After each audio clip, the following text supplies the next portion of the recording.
Capacity के बारे में पता है, वो अनुमान लगा पाएंगे। 25 MLD की कैपेसिटी है। इसलिए अगर आप मुझे पूछे ना तो मुझे दिस साइड ऑफ पुष्पक नगर अच्छी लगती है। ऑब्वियसली गेटेड कम्युनिटी नहीं मिलेंगी क्योंकि यहाँ का जो पेट्रोल पंप है पुष्पक नगर का, वो plot is reserve for 5 star hotel, एक प्लेग्राउंड और एक स्पोर्ट्स कॉम्प्लेक्स के।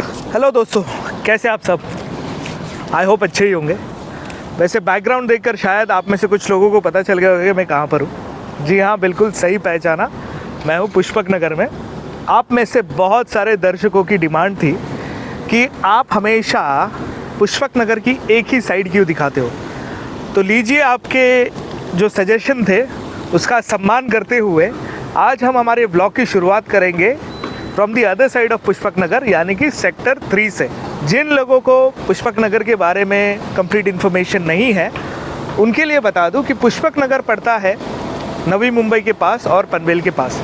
पनवेल से लगभग 6 से 7 किलोमीटर और सिमिलरली नवी मुंबई से भी। तो पनवेल भी अभी नवी मुंबई का ही हिस्सा है। तो आज क्या करेंगे, हम पुष्पक नगर की जो दूसरी साइड है उसे पहले एक्सप्लोर करेंगे। आपको दिखाएंगे कि यहाँ पर डेवलपमेंट की क्या स्टेज अचीव कर चुका है, और उसके अलावा मैंने ये 3 या 4 ब्लॉक पहले भी बना चुका हूँ, तो वो भी आप रेफ़र कर सकते हैं। तो आपको एक फेयर आइडिया आ जाएगी कि डेवलपमेंट का प्रोग्रेस क्या है। जब हम ये पार्ट एक्सप्लोर कर लेंगे उसके बाद हम एक्सप्लोर करेंगे भी अदर पार्ट। उसका भी थोड़ा रन थ्रू दे देता हूँ क्योंकि देखिए ब्लॉग बनाने में थोड़ा समय लगता है, और पिछला ब्लॉग मैंने लगभग 3 महीने पहले बनाया था, तो इसी वजह से आपको थोड़ा एक कंपैरिजन के लिए इजी हो जाएगा। और वीडियो जब एंड होगा तो आपको एक प्राइसिंग मॉडल भी बता दूंगा कि प्राइसिंग क्या चल रही है, और उसके अलावा क्या क्या चीज़ें हैं पुष्पक नगर में जो एज अ होम बायर आपको कंसिडर करनी चाहिए और आपको वो अट्रैक्ट कर सकती है। तो चलिए वीडियो की शुरुआत करते हैं। हाँ, लेकिन चैनल पे नए हैं ना तो सब्सक्राइब ज़रूर कीजिएगा और वीडियो को एंड तक ज़रूर देखिएगा। बहुत सवाल आते हैं आपके, क्योंकि आप वीडियो एंड तक देखते नहीं हैं, तो आंसर करने में थोड़ा समय लगता है, लेकिन अगर वीडियो एंड तक देखेंगे तो शायद अंडरस्टैंडिंग बेटर हो सकती है। तो चलिए, और हम एंटर करते हैं सेक्टर नंबर 3। अब देखिए यहाँ पर जो रोड की तरफ जो बिल्डिंग है ना, वो टावर्स दिखेंगे आपको G+12 उस साइड की, लेकिन अंदर की तरफ जब आप मूव करते हैं तो आपको G+4 G+7 वैसे बिल्डिंग्स मिलेगी। अब इसका लॉजिक सिंपल है। देखिए, जो रोड की तरफ के होते हैं ना, वो कंज्यूमर को अट्रैक्ट करने वाले प्रोजेक्ट्स होते हैं, और बिल्डर्स क्या करते हैं, वो 2 या 3 प्लॉट्स को कंबाइन करके FSI यूटिलाइज कर लेते हैं, तो उनको परमिशन मिल जाती है बड़ी टावर बनाने की, और वो एक प्रीमियम प्राइसिंग पे बिक जाती है। अंदर की तरफ क्या होता है, जनरली प्लॉट साइज छोटे होते हैं, और अब बायर की तरफ से उस प्लॉट्स में ज्यादा इंटरेस्ट नहीं होते कि लोग प्रेफर करते हैं कि उनके जो प्लॉट्स या फिर उनकी जो बिल्डिंग है वो रोड की तरफ हो ताकि आने जाने में आसानी हो। अब देखिए, ये पूरा रोड, पूरा जो लोकेशन है वो सिडको ने डेवलप किया है। उस वजह से क्या है ना कि आपको रोड्स हर एक जगह पर मिलेंगे, and almost every building is road facing. अब डिपेंड करता है वो मेन रोड फेसिंग है या नहीं, लेकिन every building is facing the road. लेकिन जो लोग नहीं जानते इस बारे में, वो प्रेफर करते हैं कि वो रोड की तरफ वाली बिल्डिंग ले, यानी जो हाईवे कनेक्टेड है। तो वही कैलकुलेशन होता है, बाकी तो कुछ नहीं। तो पर्सनल प्रेफरेंस होते हैं और पर्सनल बजट्स होते हैं। और क्या होता है, दूसरी बात यह है कि लोगों, मैं अगर ये कहूँ कि अंदर के सस्ते हैं तो सस्ते नहीं है। देखिए, हाँ, उसको अगर आप रोड की जो प्रॉपर्टीज है उससे कंपेयर करेंगे तो ऑब्वियसली प्राइसिंग में डिफरेंस रहेगा।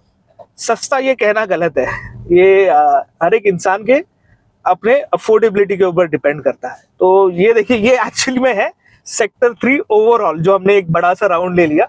अंदर ऑब्वियसली अलग अलग प्रोजेक्ट्स है। अंदर आप देख सकते हैं, यहाँ से ये सारे रोड्स है जो अंदर की तरफ जा रहे हैं, और बहुत सारे प्रॉपर्टीज अब डेवलप होंगे। आप देख सकते हैं बहुत सारे प्लॉट्स जो खाली है, ऑब्वियसली वो परचेज किए हैं, वो JV में है।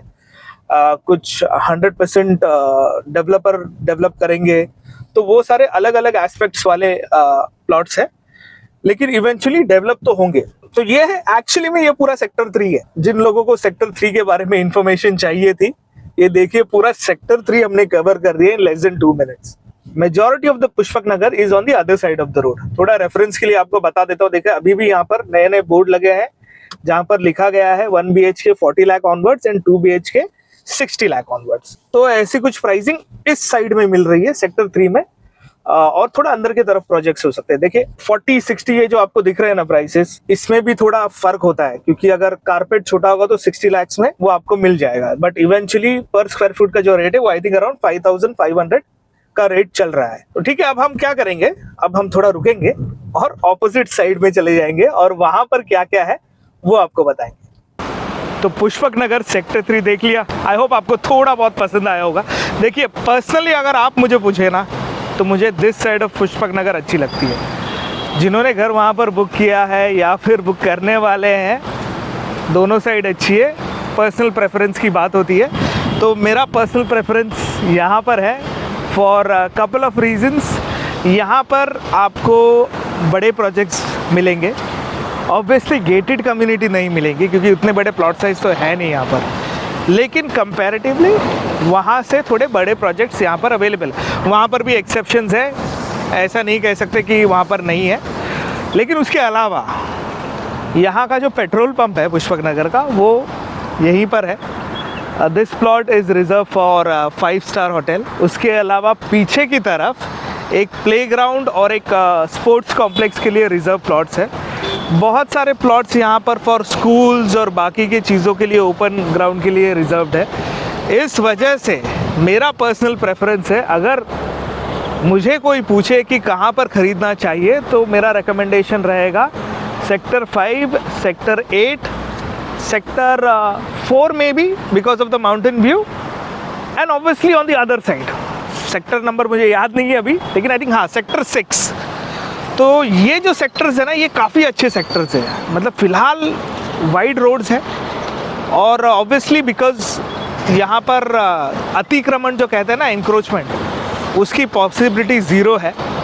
तो इस वजह से मैं तो प्रेफर करूँगा यहाँ पर कोई अगर घर लेना चाहे तो यहाँ पर लीजिए। तो आपको दिखाते हैं यहाँ पर है ना, इनफैक्ट एक व्यूअर का सवाल था कि पानी की क्या सुविधा है। देखिए यहाँ पर है ना एक वाटर प्यूरिफिकेशन प्लांट ऑलरेडी बन चुका है, वो भी आपको दिखाता हूँ।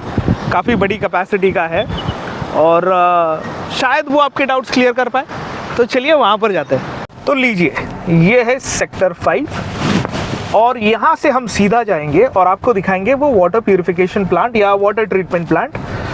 वैसे आपको बता दूँ, ये एक है ना Tirupati group and Lakshadweep group, इनका प्लॉट साइज़ भी काफ़ी बड़ा है। तो अगर मुझे ऐसा डाउट है, अगर गेटेड कम्युनिटी बनी तो यहाँ पर ही बनेगी। ये प्लॉट साइज़ काफ़ी बड़ा है अगर बनी तो। और वैसे ये जो सामने एक बिल्डिंग दिख रही है, ये ऑलमोस्ट कंप्लीट हो चुकी है। ये शायद पोजेशन दे देंगे कुछ महीनों में। काफ़ी प्रॉपर्टी ब्लॉगर्स ने इनके बारे में ब्लॉग्स बनाए हैं, तो डिटेल ब्लॉग के लिए आप उनके ब्लॉग देख सकते हैं। आई थिंक गणेश यादव ने बनाया था, एंड देन हमारे सिराज भाई है, उन्होंने भी बनाया था। तो इन दोनों ने इसके ऊपर एक डिटेल ब्लॉग बनाया है। तो ये है डेल्टा ग्रीन का प्रोजेक्ट। डेल्टा के मेरे नॉलेज में 4 से 5 प्रोजेक्ट हैं यहाँ पर, क्योंकि कुछ दर्शक जो मुझे डायरेक्टली कांटेक्ट करते हैं मैं उनको बताता हूँ कि इनके प्रोजेक्ट्स हैं। 4 से 5 प्रोजेक्ट्स यहाँ पर हैं। तो एक प्रोजेक्ट आप कौन सा रेफ़र करते हैं वो थोड़ा डिफ़िकल्ट हो जाता है फ़ोन कॉन्वर्सेशन में। तो लीजिए, हम पहुँच चुके हैं वाटर ट्रीटमेंट प्लांट के सामने।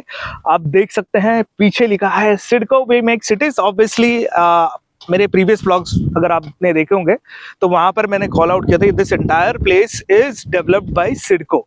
Land allocation, your basic amenities, ये सारी सिडको ने प्रोवाइड की है। पता नहीं आगे जाकर whether this will translate and get amalgamated with PMC यानी पनवेल म्युनिसिपल कॉरपोरेशन या नवी मुंबई म्युनिसिपल कॉरपोरेशन, इसके बारे में मुझे कोई आइडिया नहीं है। लेकिन जिन लोगों को शायद कैपेसिटी के बारे में पता है वो अनुमान लगा पाएंगे। 25 MLD की कैपेसिटी है और दिस इज इन सेक्टर 10। देख सकते हैं आप, बिल्डिंग काफ़ी खूबसूरत बिल्डिंग है। वाटर ट्रीटमेंट प्लांट के लिए इतनी अच्छी बिल्डिंग मैंने फर्स्ट टाइम देखी है। और एक इंटरेस्टिंग चीज़ आपको बता देता हूँ, ये तो कम्प्लीटली रेडी है। तो एज इन व्हेन जब लोग रहने आएंगे तो आई डोंट थिंक उनको पानी की कोई प्रॉब्लम होगी। ये सामने भी काफ़ी प्लॉट्स है, अब शायद ये असाइंड है नहीं है पता नहीं, लेकिन इनके लिए तो माउंटेन व्यू काफ़ी अच्छा रहेगा। आगे से रोड भी है और वहाँ पर एक बिल्डिंग है, if I can show you, वहाँ पर और एक बिल्डिंग है जिसका कलर का काम शुरू हो चुका है। So that would be like 3rd building इस लोकेशन की जो ऑलमोस्ट रेडी हो जाएगी। तो अब धीरे धीरे यहाँ पर है ना, आई थिंक अनुमान के मुताबिक अगर मैं कहूँ, जो मेरा अनुमान है, 6 महीने में शायद धीरे धीरे पोजीशन मिलना शुरू हो जाएगा, और उस वजह से लोग यहाँ पर रहने आएंगे, और अगर लोग रहने आएंगे तो ऑब्वियसली डिमांड में थोड़ा पुश होगा, और जैसे डिमांड पुश होगी तो प्राइसिंग भी थोड़ी ऑन दी हायर साइड जाना शुरू हो जाएगी। तो अगर आप प्रॉपर्टी लेने के बारे में सोच रहे हैं, दिस इज़ द टाइम।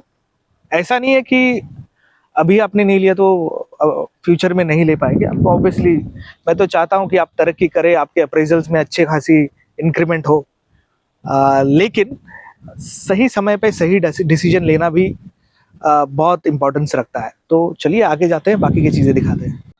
और दोस्तों हम पहुंच चुके हैं सेक्टर नंबर 7, और यहाँ पर भी काफ़ी अच्छा प्रोग्रेस हुआ है पिछले 3 महीनों में। जैसे ये जो जेनिशा इंफ्रा की जो आप बिल्डिंग देख रहे हैं, इसका 2 फ्लोर ऑलरेडी बन चुके हैं।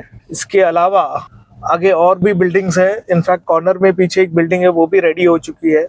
ये सिरवी इंफ्रा का प्रोजेक्ट है। और यहाँ पर 1-2 नए प्रोजेक्ट्स बन रहे हैं जो काफ़ी इंटरेस्टिंग लगे मुझे।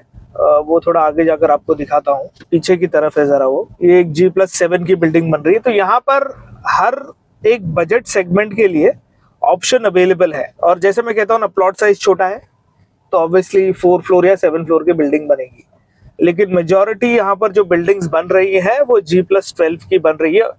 12 फ्लोर के ऊपर कोई नहीं है, ये मैं आपको कंफर्म कर सकता हूँ। फिलहाल तो उतने की ही परमिशन है।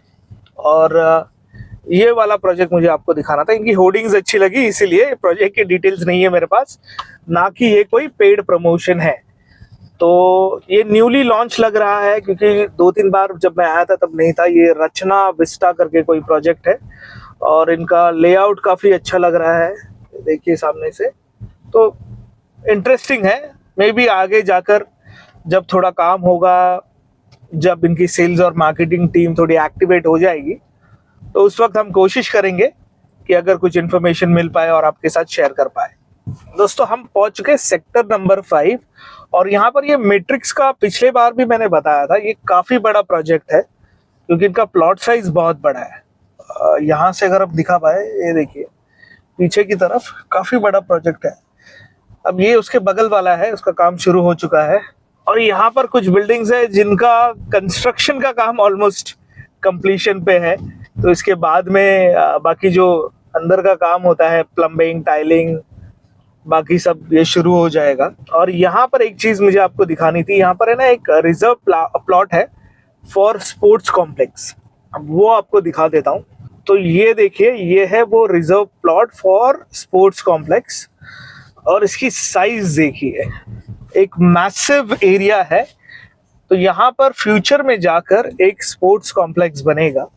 तो अगर आप फिटनेस में ज़्यादा इंटरेस्ट रखते हो या स्पोर्ट्स खेलने में ज़्यादा इंटरेस्ट रखते हो, मेक श्योर कि आप यहाँ पर अगर घर खरीद रहे हैं तो इस लोकेशन से थोड़ा नज़दीक खरीदे, सो दैट आपको वो इजीली एक्सेसिबल हो। अब हम जाते हैं लेफ्ट की ओर और आपको दिखाते हैं बाकी के प्रोजेक्ट्स। ये देखिए यहाँ पर है श्रीजी नीलकंठ। इसके भी काफ़ी इंक्वायरीज मुझे आई थी। काफ़ी दर्शक जो हैं उनमें से काफ़ी लोगों ने इंक्वायर किया था कि कैसा है। तो मेरा अगर आप माने तो ये काफ़ी अच्छा प्रोजेक्ट है। प्राइसिंग वगैरह के बारे में मैं कमेंट नहीं करूँगा, वो आपको डेवलपर के साथ नेगोशिएट करना है। बट एक बॉल पार्क फिगर कह दूँ तो 5,500, 5,600, मे बी 5,700 की रेंज अभी चालू है। तो शायद जब वो आपसे बात करे तो they might start with 6,200। But अगर आपको एक बेंचमार्क नंबर पता हो तो आप थोड़े अच्छे तरीके से नेगोशिएट कर पाए।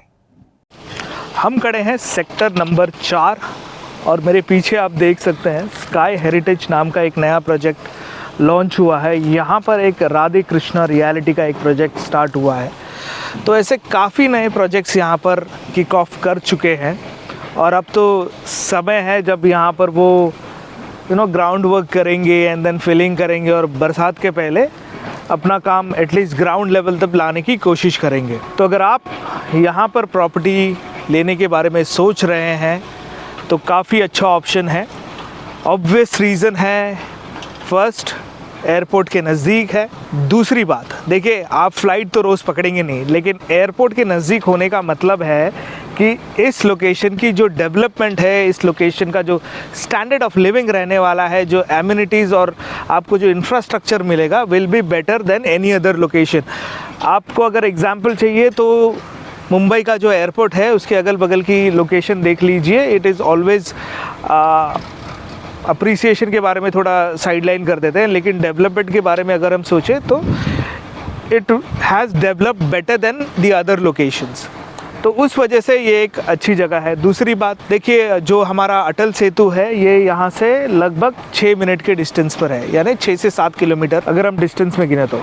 तीसरी बात, यहाँ से जो पलसवे फाटा है that is about another 3-4 kilometres, यानी अगर आपको पुणे की कनेक्टिविटी के बारे में हम बात करें या फिर हम नवी मुंबई की कनेक्टिविटी के बारे में बात करें, मुंबई से कनेक्टिविटी के बारे में बात करें, यहाँ से अलीबाग के डिस्टेंस के बारे में बात करें, तो ये सारी चीज़ों में ये लोकेशन प्रॉपरली फिट बैठती है और इस वजह से इस लोकेशन की काफ़ी डिमांड फ्यूचर में जाकर आने वाली है। तो अभी भी ऑप्शन है आपके पास, घर लेने के बारे में सोच रहे हैं तो इस लोकेशन को ज़रूर कंसिडर कीजिएगा, आके देखिएगा ज़रूर। और ये ब्लॉग अगर आपको पसंद आया होगा तो लाइक कीजिएगा, मेरे चैनल को सब्सक्राइब कीजिएगा और मेरे वीडियोस देखते रहिएगा। Until then, thank you so much. This is Wanderer Patil signing of.